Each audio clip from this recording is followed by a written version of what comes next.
earlier editions of iOS. Inside the stock weather app, you'll notice smaller glyphs to represent weather conditions. When 3D touching a control center toggle that doesn't have a corresponding action, it reacts just like you tap the icon instead. And there's a new animated icon in the upper right hand corner of the control center media controls. Simply tap that, takes you right to your output selection screen so you can choose whether you want to output to your AirPods, Apple TV, whatever the case may be.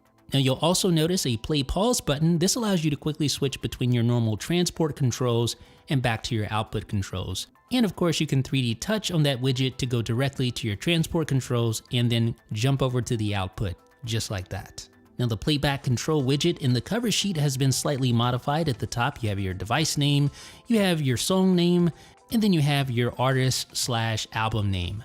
You'll notice a subtle change with screen recording. Instead of that blue status bar to indicate an in-progress recording, you now have a red status bar to indicate an in-progress recording. You know the tap the status bar to scroll to the top gesture that allows you to quickly get to the very top of a web page, for instance. Well, previously, when you would pull down the cover sheet, that would automatically invoke that scroll to top gesture. Thankfully, that no longer happens in Beta 5. Now, I may have mentioned this before, but now when you scroll on the widget view, the Spotlight search stays persistent, so it's always available, ready for search.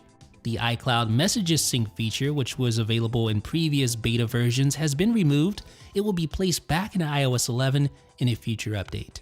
When using Smart Invert, the dock no longer inverts, and you'll also notice a little gray transition when enabling or disabling Smart Invert. The stock camera app's portrait mode now appears to be out of beta. To celebrate, a handy new splash screen to introduce the feature.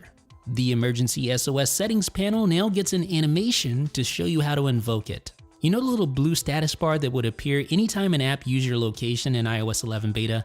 Well, that no longer appears in Beta 5. Making an outgoing FaceTime call is now accompanied by a brand new ring.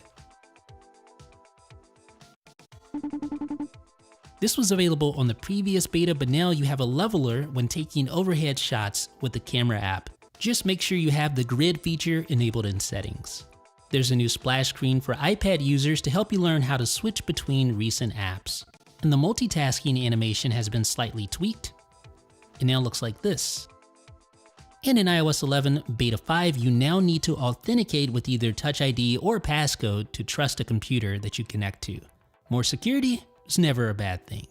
So ladies and gentlemen, that has been a hands-on look at several new features in iOS 11 Beta 5.